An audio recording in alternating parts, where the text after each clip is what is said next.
this book, Madame Bovary, is really fucking hard. Like, oh my god. I don't understand any of this. I understand, like, the first chapter, I guess.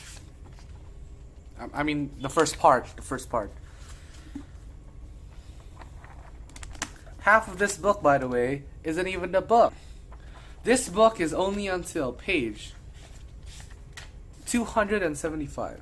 It won't. Okay, this is the best I can do. 275. And the next page is context. They dedicate half of this thick book, this half, to explain the goddamn book.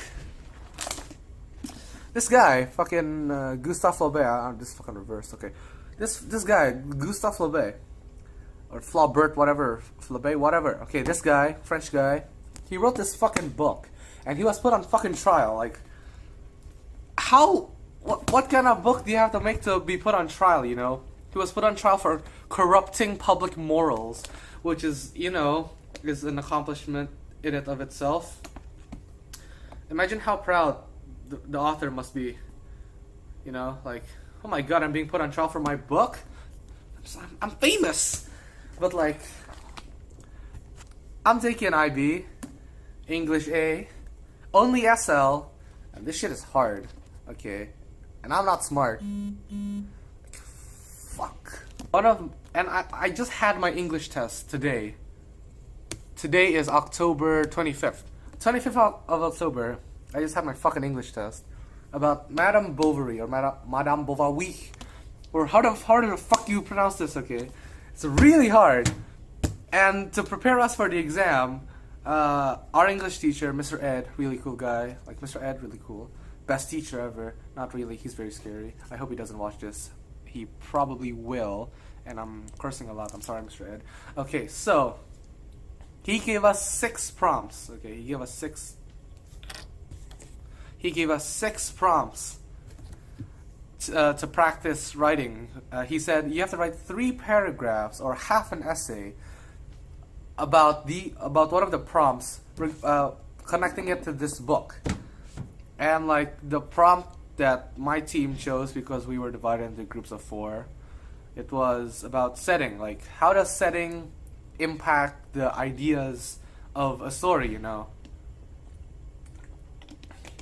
And like, he gave that task to us like last Wednesday or something, and we started doing it on Monday, I think. We started doing it on Monday. It was supposed to be submitted in 1 week, so next Wednesday, because it was also like the day before our exams, because today's Thursday. Yesterday was Wednesday. We had to submit it yesterday, but we had to submit, and our test is today, so you know, it's better to submit it on like Tuesday or whatever. But like, I can't do shit, you know, because I don't understand anything, and I can't write 3 paragraphs to save my life. Like, okay, so basically you have to write 3 paragraphs about how setting impacts the story, but you kind of have to bullshit your way through you know, through the essay. Like, you start out with setting, like, this book takes place in goddamn the French bourgeois society, or whatever, the bourgeois, okay, in the 19th century. It takes place after 3 revolutions. I don't know how many times Mr. Ed has said that this book takes place after 3 revolutions, and that the author wrote this book to criticize the goddamn society he was living in. And because, like, you know, a revolution is meant to change things, right? But nothing in fact has changed, and he wrote a fucking book about it. He wrote a book saying that you guys are wrong, nothing changed, you guys suck, I hate being a human because humans suck. That was on one of his letters. Like, if okay, I'm just gonna like flash like the guide here, and like you can read that on one of his letters. It's like, I hate being a human, or I hate being part of the bourgeois, or whatever the fuck, okay? So basically he hated being part of the bourgeois society, because he was part of the bourgeois society, because the bourgeois is fucking stupid, okay. So, the first paragraph, or at least the first connecting paragraph that we discussed to write about, that we wanted to write about, was about the marginalization of women. And that means that women are like excluded from society, which is pretty fucked up. And because we had to finish it in like 3 days, and every day I just took 2 hours to do it. It's only 6 hours. You might think that 6 hours is a lot. 6 hours is nothing. You need 10 hours. Come on, at least. You need 10 hours. I only got a 13 out of 25, but because the marking grade, the marking scheme, whatever, it's capped at 20 for this time. But it'll be 25. I got 13 out of 20. And I only wrote like 80% of one of the paragraphs, and there's like 3 paragraphs. The first paragraph was just the opening, and it was like okay because it was copy pasted. The second paragraph was the commodification of women, the marginalization of women. This woman, she's the main character. She's marginalized, and this book shows that. The third paragraph was about religion and how it's used as a way to escape the torment that they experience, right? And the fourth one is about something about the bourgeois society. We got no ideas on that shit, okay? So, right. We wrote about the marginalization of women, and I'm gonna read the fucking paragraph to you that I wrote after consuming one of these. Because my brain was just so dead tired for some reason, I just decided to drink one of these, like, yeah, okay. I sleep at 8 p.m., which is, like, not normal for a teenager, I think. At least in my class, because people sleep at, like, 10 or 11, and they wake up at 5. I sleep at 8 or 9, and I wake up at 6. And that's not normal. I gotta choke this down. I'm fucking tired. Okay. Okay. Let me just read the goddamn paragraph. The motto of one of the revolutions that took place was liberté, égalité, and fraternité. Fraternité? Okay, whatever. I'll just flash the paragraph here too. Okay. Which translates to liberty, equality, and fraternity. Even though they were trying to express universal suffrage, they focused it more towards the men by using the word fraternity, which means that women are still fucking marginalized. That's pretty fucked up. I wrote this down, but I did not submit this because I knew if I would submit this would get a fail because there's so much profanity and stuff, but it has some sort of substance, so we decided to keep it around. Okay, let me continue. Okay, where is it? Flaubert did a damn good job in showing this using the 3 Madame Bovarys, because it says Madame Bovary, there's 3 of them. One of them is a mom, the second one is dead, and the third one is also dead by the end of this. The first one's also probably dead because she's old. Okay, I can't give you guys the context, because this is fucking... okay, so, using the 3 Madame Bovarys and how they are commodified and nothing more than just objects sometimes. Like when fucking Dubuc died, Charles did not give 2 shits about her death, and instead, he got more customers. That's fucked up. Okay, so Dubuc, Madame Dubuc, or Heloise, her first name is Heloise. She is Charles Bovary's first wife. So Charles Bovary is like one of the first, or the first character introduced in this book. And he's actually not the main character. The main character is his wife, which is called Madame Bovary. Like, that's how fucked up society was, okay? Like, even though Emma's the main character, it's fucking called Madame Bovary because she's nothing without her man, you know? And her man is dumb as shit, okay? Like Charles, the book says that he's dumb as shit. Everyone thinks he's dumb as shit. Mr. Ed says he's a piece of shit. Okay, I mean, not he's a piece of shit. He's a dumb piece of shit, okay? But, like, women are nothing without men. Because society's fucked up. It's still fucked up. Like, Jesus Christ. Just, guys, feminism's the right call here. Come on. Okay. And Charles, he's so dumb. Like, his parents, they put him through school, right? Because they wanted him to become a fucking doctor. But during, like, before one of the tests, he's like, I don't want to do the test. So he decided to go clubbing and shit. So he didn't study, and he failed the test, and he couldn't become a doctor. He became an officier. Let me just see. He became an officier de santé, which means garbage doctor. So if you're a doctor, you can basically practice anywhere, I think. But if you're an officier de santé, you can only practice in the town where you took your test. And because he took, like, his test in Tostas, he could only practice there. That's how dumb he is. He's an officier de santé. He's not even a goddamn real doctor, okay? And, like, Charles's parents, they were like, okay, let's marry you to Heloise, right? Because she's rich. Like, and the book describes Heloise as ugly as shit, okay? And Charles did not love her, okay? Charles did not love her, and she was only married to... Charles was only married to her because of her money, right? And then she dies. Who gives a shit why she dies? She dies. And Charles isn't even sad about it. I mean, he was sad for like one evening, and then he wasn't. One of the quotes that I use a lot, I've been using it for like all the worksheets that Mr. Ed gave us about Madame Bovary and women. It's the quote that coffee was brought in, he thought no more about her.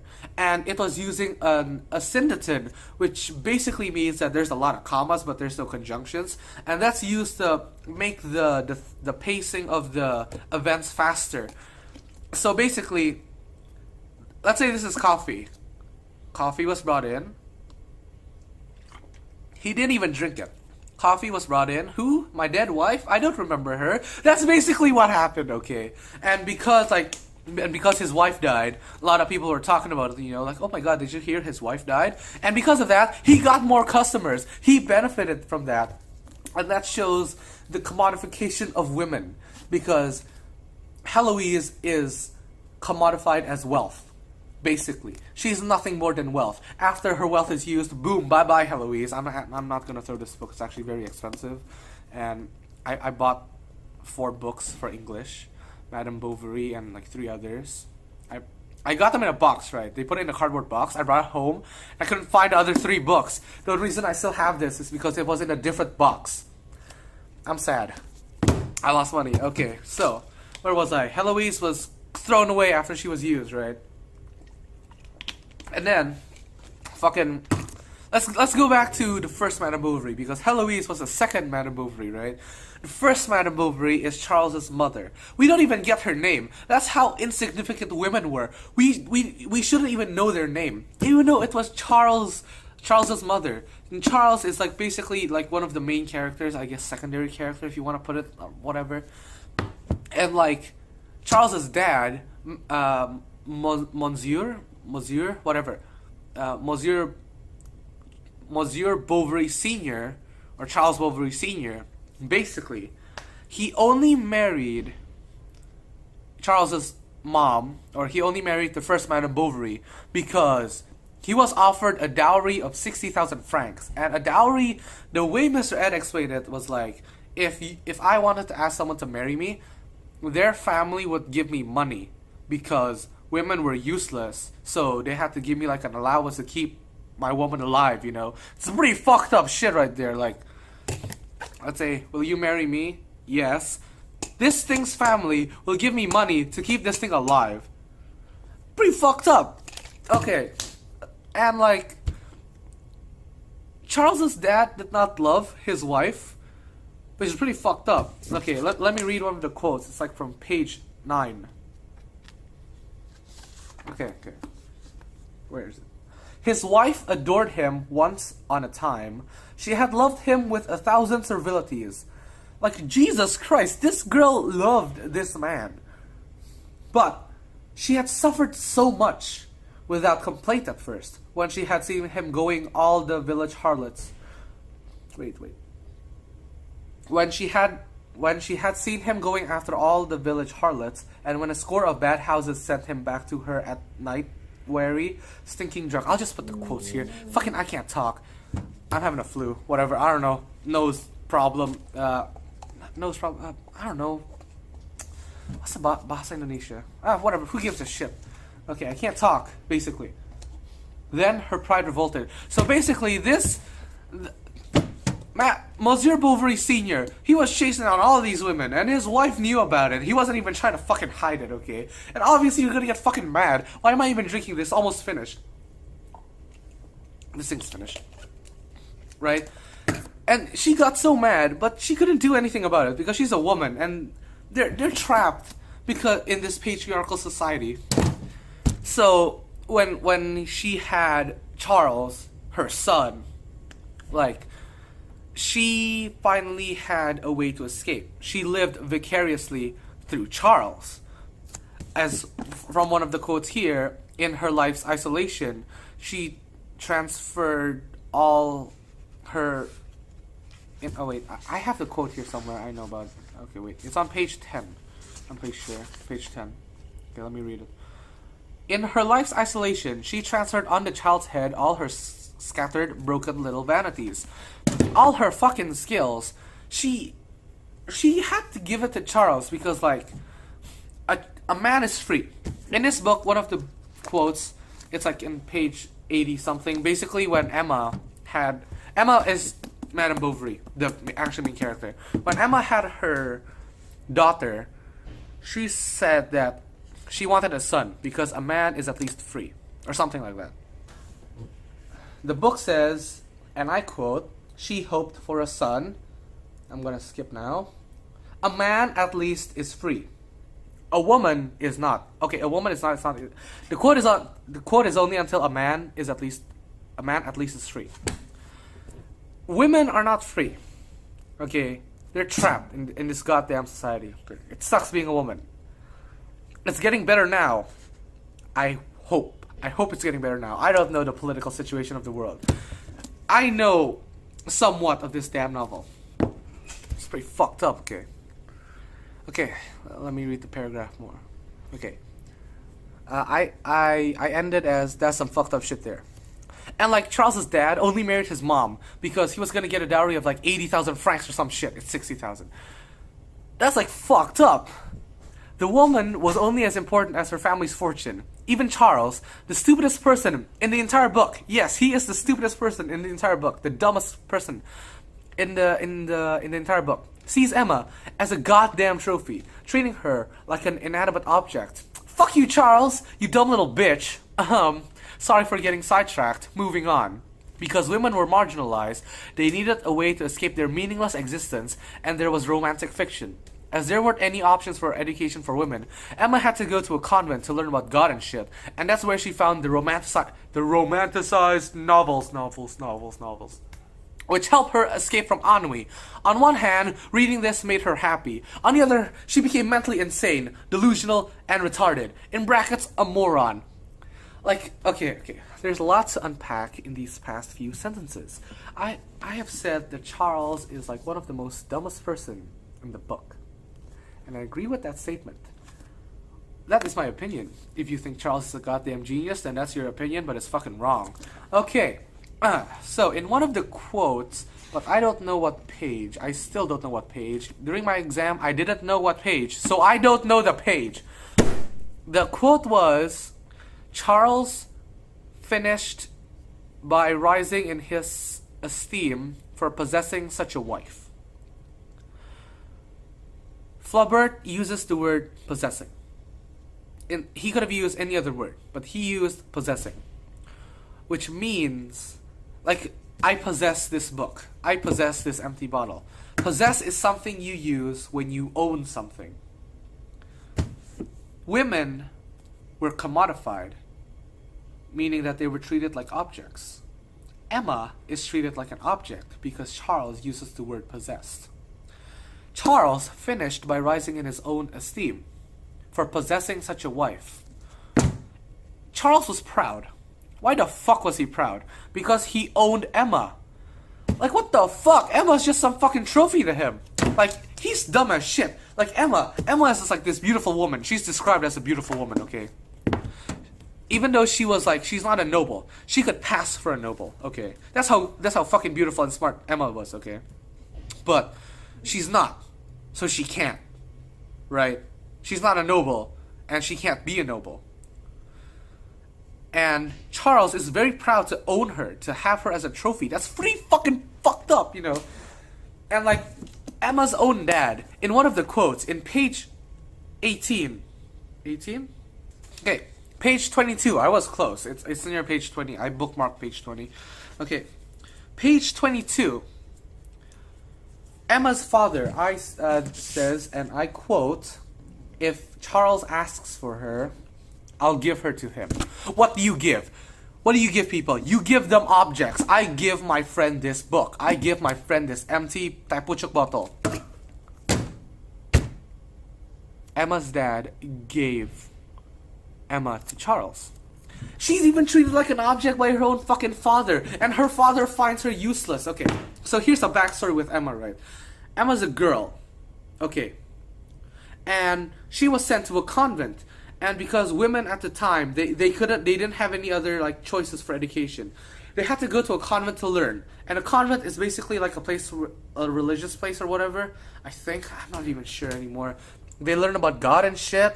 And they learn about, I don't fucking know, okay? Basically, Emma was taught to be a lady. And because she was taught to be a lady, Emma's dad thought that she was too good for housework. So she never did housework. And because of that, Emma's dad found her useless. Like, Jesus fucking Christ, that's fucking... How... Women are commodified, they're marginalized. The society, basically they hated women. It's pretty fucked up. Okay. So, because like women were marginalized, they suffered, right? They suffered because they were marginalized, they were excluded, they were treated like objects. Like, how can you not fucking suffer? And this is not an educational video. I should probably like put a disclaimer out at front. This is not a educational video. Okay. Okay. So when she went to convent, Emma found these romanticized novels, right? Basically, this novel was written or was published after the Romantic period, and during the Romantic period it was like everything was so fucking exaggerated. Like, if you wanted to show love, it had to be like, oh, this prince was separated from this princess at a young age, and when they grow up, the prince goes out to search for the princess, but when they finally meet, like, the earth split into two, and the seas raged, and thunderstorms and tornadoes separated them again. Like, it's like pretty exaggerated fucking shit. Okay, I'm back and I have water now, and it's more healthy, and it's purple because it's my favorite color. Okay, so where was I? It was like, okay, Emma went to a convent where she found romanticized novels, like the earth tremor shit that I explained before, right? And basically, she thought that real life would be like those novels, right? And she became fucking delusional. Okay. She thought that marrying Charles would bring her happiness. It didn't. Because she thought love would have to come in large outbursts and thunders and whatever, right? She wanted everything to be so exaggerated, so fucking random. But Charles only like hugged her every 5 p.m., held her hand at like 6 p.m., kissed her at 7 p.m., whatever. It's monotonous. He has a whole schedule for that shit. Okay, he has a schedule for physical affection. And this bored the shit out of Emma, right? She thought, like, why can't Charles be more romantic? Why can't Charles be like this guy? Why can't Charles be like that guy? And at the end, she cheated on Charles twice with 2 different men. I mean, not twice, multiple times, but with 2 different men. Like, Jesus fucking Christ, that's how bored she was. She was so goddamn bored from suffering. She just cheated. She committed adultery, and she felt happy that she committed adultery. Like, good for you, girl. You get what you want, but like, still. He shows that everything is hypocritical. Everything is irony. He makes fun of everything. Like, our teacher straight up just said he wrote this book to make fun of everybody. And that's fucking hilarious. And I don't even know what to talk about anymore. It's like I'm just suffering so much. Not even suffering, it's like, okay, this happened, right? Okay, which means this. And this happens because it means this. But how do I connect this and this together to show that it means this? How do I connect A and B to explain C? I don't know. The best I can explain is the commodification of women. Because I understand, okay, women were commodified. And the second best thing, I guess, is religion. Because they're like, okay, women are commodified, they suffer. To deal with the suffering, they use religion. But religion sucks a lot. Okay, so basically, Emma and Charles, they lived in Tosas, and then they moved to this village called Yonville, right? And Yonville had a church, and there's this fucking buff-ass priest. And, like, Emma wanted to cheat on Charles, right? But she was like, no, that's not a good thing to do. So she was, like, talking to the priest, like, I'm not feeling good. Can you help me? Because she's seeking spiritual advice from a fucking priest, right? Because priests are like spiritual advisors or something. I don't know. I'm not Christian or Catholic, okay? And I don't really, I believe in God, but I believe he exists, but I don't believe in him. Is that weird? Whatever. This is not a debate for my, well, I don't know, God alignment chart, okay? Whatever it's called. Basically, he's like, oh, priest, can you please help me? I'm suffering. But she didn't say that she was suffering spiritually. She said, I'm not feeling well. And the priest said, maybe it's indigestion. Yeah, okay. That's not the advice I wanted from you, but I'll take it. Like, what's going on here? You're a priest. Don't give me some science shit, okay? It shows how inadequate religion is. And science is portrayed the same way. Like, this fucking guy, his name is Homey, right? And he's the most parodied character in the novel because, okay, who's the most pompous ass you can think of? Okay, think of the most, like, think of a guy who just likes to boast and boast. Think of the most annoying guy who likes to tell the world how great he is, okay? Amplify that by 10 times and multiply science and you get Homey. Like this fucking guy. Every time he talks, it's at least 2 paragraphs and it takes up like one and a half pages of the book. Okay? And that's a lot because the font is actually really small and it's hard to read because I skip a lot of things. And sometimes I just skip like one page and the guy's still talking. And he loves science. He's like, the priest was like, you don't have a religion. Or like someone said that, how can you make fun of the priest? You don't even have a religion. And he's like, science is my religion. Like Voltaire, they're my gods. Science is his religion, basically, okay? He loves science. And fucking science is garbage. Science is garbage. That's how my teacher explained it. Science is as garbage as religion. And I don't know how to explain it. And I wrote a paragraph on it during my test and I'm gonna fail my English test. This is October 25! Okay. I don't know what else to talk about, man. There's so many things to talk about for this novel. And I'm an idiot. Okay, maybe I'm not an idiot, but like, I don't understand anything. In romantic novels, seasons are used to give certain meaning, right? For example, spring is renewal, like redemption, you know, a new beginning. In the novel, seasons don't mean anything. Like, for example, when Heloise died, remember her? I don't. Charles's first wife, the second Madame Bovary, she died, right? And Charles wanted to marry Emma, but he can't. He needed to wait until it was spring. Spring didn't mean anything. It was just a passage of time. It had no meaning whatsoever. And like nature in general is being made fun of because in romantic novels at the time, like we're talking about 1857, that's when the novel was published, so like before 1857, like a period before 1857. The novels were like, oh, spring shows her happiness. Like, it's used to show her happiness or whatever, right? And here, nature is used to, like, make fun of everything. Basically, nature does not give a shit about humans. In the final pages of the book, which I did not read. I did not read part 3 of the book. There's 3 parts. I only read until the first half of the second part. Okay? Charles died. Charles, remember him? I hope so. Charles died, but nature did not give a shit. Nature was happy. The way Flaubert describes Heloise is that she had a lot of pimples, right? But he used simile and compared it with blooming buds or like blooming flowers or whatever. And it's just making fun of nature in general, honestly. He's making fun of everything. Flaubert hates everyone. I hate the book. But it's a good book. I just don't understand anything.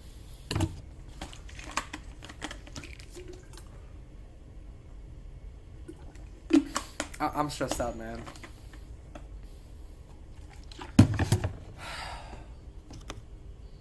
I don't know what else to talk about. I've been talking for like 30 minutes, something like that. If you guys enjoy this type of content, then hit like and comment, I guess. Just tell me if you like it or not. Dislike, comment. Subscribe if you want quality content, which is basically me just sitting in front of my table. And, recording this on a phone. I got a new phone, by the way. This phone is so much better. It has a better camera. Like, oh my god. Compared to, like, my old phone, this phone's camera is so much better. It's so good, actually. And, like, I'm in the same group as okay, maybe I should disguise their names. Okay. So I'm in the same group with Red, EXO, and Terraria. Okay. I'm in a group with 3 of those people. And we have to finish the thing, right? We have to finish the paragraph that I showed before, hopefully. And I was writing like that. And in chat, because we're using Google Docs, and there's chat in Google Docs, I just said, hey guys, let's just write something. Even if it's not good, at least we're writing something and we can improve on it. And EXO, she wrote like, you know what, I don't care anymore. I'm just gonna write like Axel. I don't give a shit anymore. It's like, we were so broken. We didn't know what to do. Red was stressed out. I don't know where Terraria was.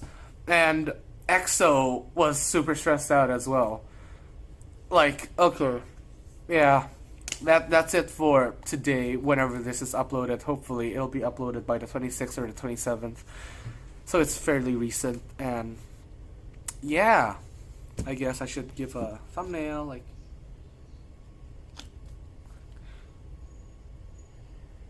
Okay. See you guys next time. Hope you had a great day. Exam week is not good for me, guys. Yeah, I'm fucking dying. I'm fucking dying. Yeah, okay, peace out, bye.